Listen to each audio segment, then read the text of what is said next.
आपको मैंने दायित्व सौंपा। अब पंचायत चुनाव में फिर व्यवधान आया है। एक मेरी बड़ी दृढ़ मान्यता है कि लोकतंत्र में निर्वाचित जनप्रतिनिधि निश्चित तौर से जनता के प्रति जवाबदेह होता है और उसी भाव से हमने प्रशासकीय समिति के अध्यक्ष और सदस्य बनाकर आपको जिम्मेदारी सौंपी थी। आज मैं वो चर्चा करूं उसके पहले एक महत्वपूर्ण जिम्मेदारी आपको सौंपना चाहता हूं। कोविड की तीसरी लहर हमारे प्रदेश में आ चुकी है। हम सब जानते हैं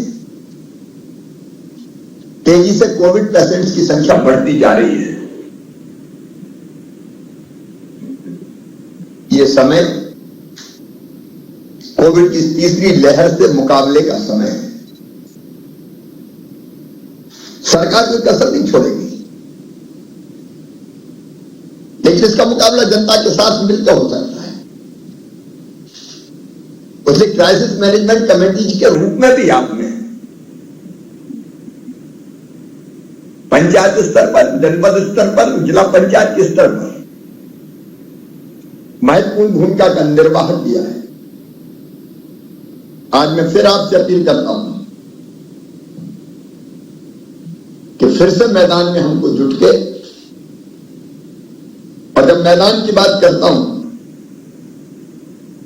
तो सबसे पहले पंचायत स्तर पे, क्योंकि कोविड से अगर निपटना है तो डिसेंट्रलाइज विकेंद्रित व्यवस्था करके ही निपट सकते हैं। बल्लभ भवन से नहीं निपटा जा सकता। और इसलिए आप सब जो सरपंच और पंच है, पूर्व साथ लगा हुआ है, लेकिन दायित्व आप निभा रहे हैं। आप पंचायत स्तर के कोविड क्राइसिस मैनेजमेंट कमेटी की जवाबदारी निभाएंगे। जो जनपद के अध्यक्ष और सदस्य रहे हैं वो जनपद के स्तर पर निभाएंगे, और जिला पंचायत वाले जिले के स्तर पर जिला क्राइसिस मैनेजमेंट कमेटी के सदस्य के रूप में काम करेंगे। सजग रहना है, घबराना नहीं है, क्योंकि कोविड की यह लहर दूसरी लहर से घातक कम है। अस्पताल में भर्ती केवल 4% के आसपास लोग होते हैं, उनमें भी कई ऑक्सीजन बेड पे नहीं है, सामान्य बिस्तरों पर है। लेकिन सतर्क तो रहना है और मुकाबला करके इसको हराना भी है।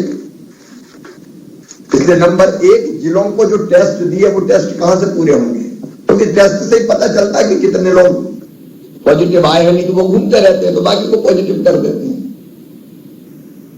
तो जिले के टेस्ट का लक्ष्य पूरा करना है ग्राम पंचायतों से।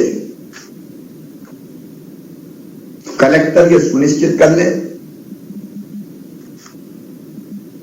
जिले के टारगेट भोपाल से तय होते हैं और कलेक्टर सुनिश्चित करेंगे किस ब्लॉक में कितने टीका लगे, कितने टेस्ट होंगे और किस पंचायत में कितने टेस्ट होंगे। और आपकी जवाबदारी है कि वो टेस्ट करवाएं, सैंपल मतलब लोग दें। दूसरा,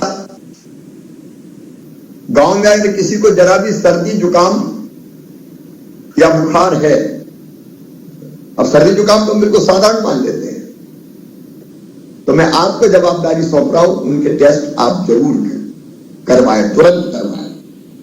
उनको प्रेरित करेंगे भाई दे दो, नहीं तो वो घूम के बाकी कहीं को संक्रमित कर देंगे। दूसरी सबसे बड़ी चीज जिसकी मैं आपसे अपील करता हूं, टीकाकरण जो होना है, विशेषकर रह गए लोगों का, बहुत कम लोग बचे हैं पहले और दूसरे डोज के लिए।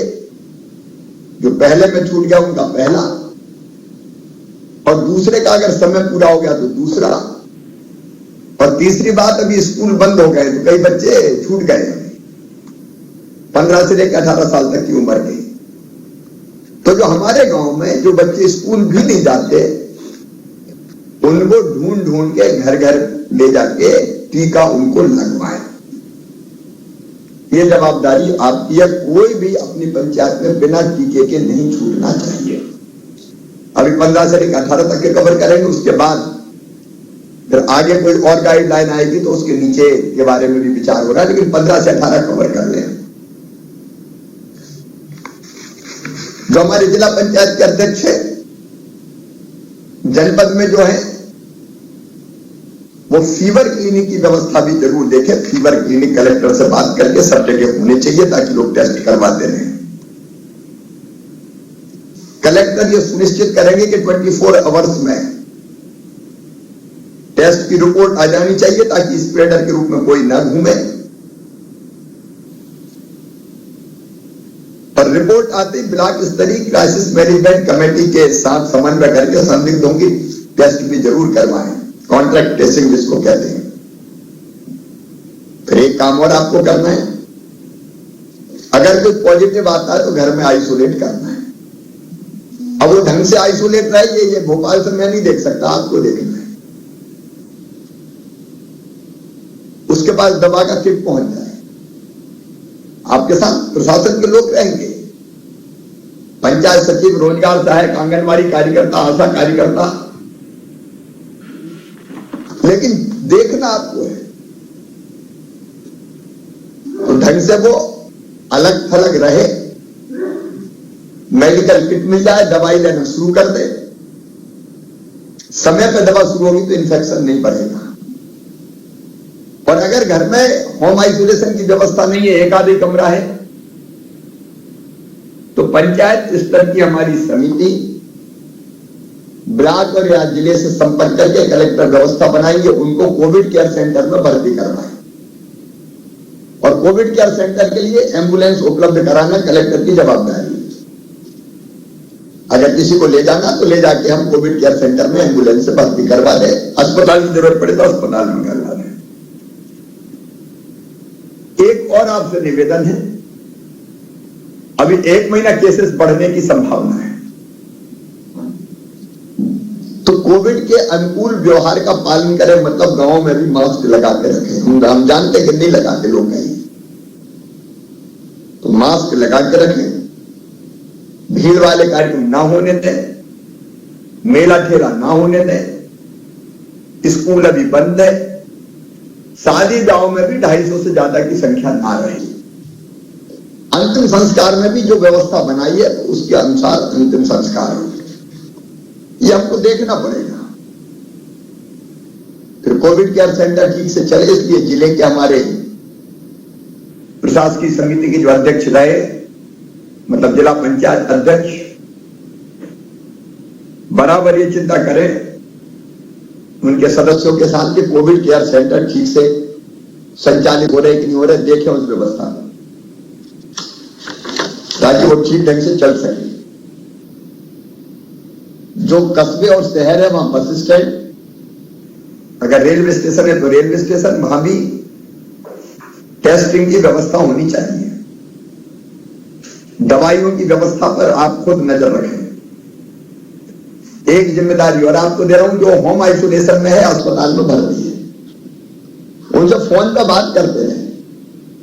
गांव में भी कोई अगर आइसोलेशन में है तो सरपंच फोन करके पूछे, भैया क्या हाल चाल है, कोई दिक्कत तो नहीं है, और दिक्कत है तो फिर बताए उपयुक्त स्थान पर। लेकिन बात अगर होती रहे और ये भी जान लें कि वहां डॉक्टर उनसे 2 बार बात कर रहे हैं कि नहीं कर रहे हैं, और नहीं हो तो तुरंत कलेक्टर को सूचित करें ताकि वो व्यवस्था बनाई जा सके। होम आइसोलेशन में ठीक इलाज हो जाए तो अस्पताल की जरूरत ही नहीं पड़ेगी। और इसलिए मुझे लगता था कि बहुत जरूरी है फिर जिले की जो हमारी टीम है वो देख ले, कोविड केयर सेंटर के साथ अस्पतालों में ऑक्सीजन की व्यवस्था, एम्बुलेंस की व्यवस्था, बाकी इंतजाम प्रभारी मंत्री भी देख रहे हैं, विधायक सांसद भी देख रहे हैं, आप भी देख रहे हैं। तो मिलकर हम इस कोविड से निपटे, ये जिम्मेदारी जवाबदारी आपको दे रहा हूं। इसके साथ साथ मित्रों, देखिए जनता की ताकत से ही सारे काम होते हैं। अभी बीच में प्रशासकीय अधिकार आपसे वापस ले लिए गए थे, आज मैं फिर वो अधिकार आपको लौटा रहा हूं और तीनों स्तर पर लौटा रहा हूं। सरपंच पंचायत के स्तर पर सरपंच प्लस पंच मतलब प्रशासकीय समिति, जनपद के स्तर पर जनपद पंचायत के अध्यक्ष मतलब प्रशासकीय समिति के अध्यक्ष प्लस जनपद पंचायत के सदस्य, और जिला पंचायत के स्तर पर जिला पंचायत के अध्यक्ष जो प्रशासकीय समिति के अध्यक्ष हो गया और उनके जिला पंचायत के सदस्य। आपको पूरी कर्तव्य निष्ठा से, पूरी प्रामाणिकता से, पूरी ईमानदारी से जनता के कामों को देखना है। मैंने प्रारंभ में कहा कि चुनी हुई व्यवस्था प्रशासकीय व्यवस्था के साथ बहुत जरूरी है, क्योंकि हमारी जवाबदेही जनता के प्रति होती है। और इसलिए काम फिर से संभाल किए। जब तक हमको अवसर मिलता है, हम सेवा का और समर्पण का नया इतिहास रचे।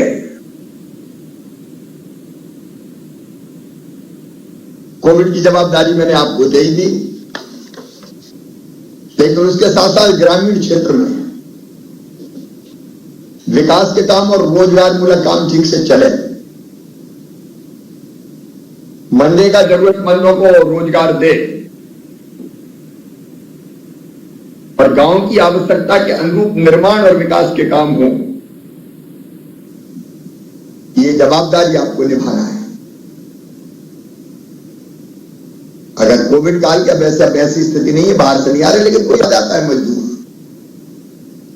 कोविड के कारण बाहर से, तो उसको भी रोजगार देना आपकी ड्यूटी है। हमने फोकस किया जल संरक्षण और जल संवर्धन की योजनाओं पर। कई गांव में आज भी पारंपरिक जल संरचनाएं विद्यमान है, तालाब, बावड़ी। अगर उनके रखरखाव और जीर्णोद्धार की जरूरत हो तो जीर्णोद्धार के माध्यम से हमको वैसे काम भी हाथ में लेना चाहिए, क्योंकि फसल कटने के बाद ये जो समय रहता है ये उपयुक्त होता है तालाब इत्यादि के जीर्णोद्धार के लिए। ग्रामीण क्षेत्रों में सबको राशन मिले, वो जिम्मेदारी हमने दीनदयाल अंत्योदय समिति को भी सौंपी है, लेकिन आप भी देखें तो इसमें गड़बड़ नहीं होना चाहिए। गड़बड़ करने वाले को हम नहीं छोड़ेंगे, हमारा दृढ़ निश्चय है। और जो हमारे विभिन्न आवास योजनाओं के पीएम आवास योजना और बाकी मकान बनते हैं तो निश्चित समय पर पूरे हो जाए, किस्त समय पर मिल जाए, और कैसे किफायती तकनीक का उपयोग करके कम पैसे में ज्यादा काम हो जाए। कई जगह बहुत अच्छे काम चल रहे हैं, सेंटरिंग के लिए हमारे सेल्फ हेल्प ग्रुप काम कर रहे हैं। कई बार इकट्ठी सस्ती सामग्री खरीद लेते हैं तो हर एक को अलग अलग नहीं जाना पड़ता। इसमें भी आप एक नया आदर्श कैसे उपस्थित कर सकते हैं, उसकी कोशिश करें।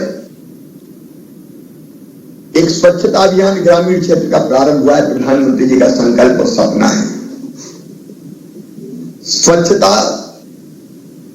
कई बीमारियों का अपने आप इलाज है, इसलिए स्वच्छता मिशन में, स्वच्छ भारत मिशन में हमारा गांव सबसे स्वच्छ कैसे हो, ओडीएफ प्लस कैसे बने, जिस सामुदायिक और व्यक्तिगत स्वच्छता के काम और योजनाओं का क्रियान्वयन वो भी आपको करना है। पूरे गांव को और ग्राम पंचायत को संपूर्ण रूप से स्वच्छ और सुंदर बनाना है। मैं रोज एक पेड़ लगाता हूं, आप भी तय कर सकते हैं कि गांव में कोई स्थान तय करके, और जब भी किसी के आज जन्मदिन हो, शादी की वर्षगांठ हो, शादी हो या माता पिता की पुण्यस्मृति हो, एक पेड़ लगवा दो। तो धीरे धीरे हम ग्रीन कवर बढ़ाने में भी, पर्यावरण बचाने में भी सहायक हो सकते हैं। स्व सहायता समूह एक नई ताकत के रूप में उभर रहे हैं। महिलाओं के स्व सहायता समूह, उनको हमें प्रेरित करना है, विकसित करना है। जहां गठित नहीं है वहां गठित करने में सहयोग देना, उनके माध्यम से स्वरोजगार के साधन विकसित करना। नल जल योजनाओं के काम को कई पंचायतों में चल रहा, आपको पता है, बहुत बड़ा अभियान दिया हुआ है। नल जल योजनाओं के काम ठीक चले, उस पर ध्यान देना है। न केवल उनका क्रियान्वयन हो, बल्कि जो पेयजल का जो टैक्स रहता है उसकी वसूली भी हो, तब योजनाएं ठीक से चल पाएंगी। रोजगार मूलक जितने काम हो सकते हैं उन सबको ठीक से क्रियान्वित करवाना है। अलग अलग कल्याणकारी योजनाएं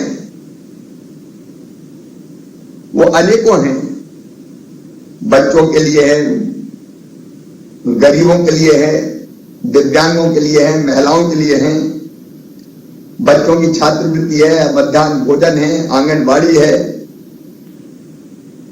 अब ये सब कैसे ठीक से चले, एक बार आप तय करो कि आपके गांव में कोई बच्चा कुपोषित नहीं रहेगा। फिलहाल आंगनबाड़ी तो कुछ समय के लिए रोके, लेकिन रेडी टू ईट राशन घर तक पहुंचे, वो बच्चे उसको खाएं ताकि वो कुपोषण से बाहर रहे। तो इस तरह की जितनी योजना है, मैं भी एक आंगनबाड़ी ले रहा हूं, आप अपने गांव की आंगनबाड़ी ले लो हाथ में, क्या हम इसमें ठीक करके बताएंगे हमारे गांव का कोई बच्चा कुपोषित नहीं रहेगा। बेटी का जन्म हो तो गांव में खुशी मने कि लाडली आई है। ये सामाजिक परिवर्तन के वाहक भी आप बनो। मैं सचमुच में आपके साथ मिलके इस तरह के सामाजिक अभियानों को भी गति देना चाहता हूं। पेड़ लगाओ, पानी बचाओ, बिजली बचाओ, फालतू बिजली क्यों चले। ऊर्जा साक्षरता अभियान चला है तो बिजली बचाना बिजली बनाने जैसा है।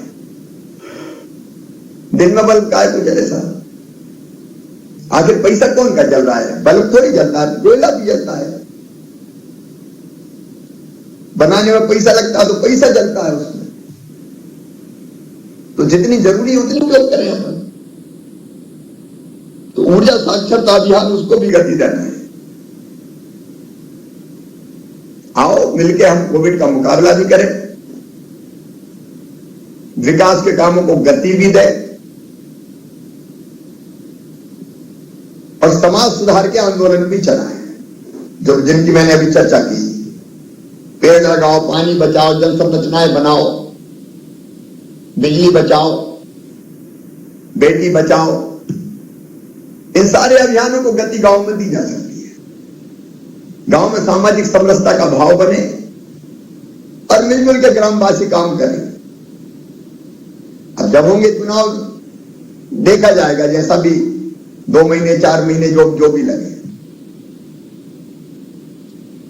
लेकिन हम उस दिशा में पूरे गांव को एक करके विकास और जन कल्याण के कामों से जोड़े। इतना जरूर है कि अगर कहीं दुरुपयोग हुआ तो प्रशासकीय अधिकार दुरुपयोग करने वाले से वापस ले लिए जाएंगे। तो वो सावधानी रख के कैसे बेहतर से बेहतर काम करके आप दिखाएं,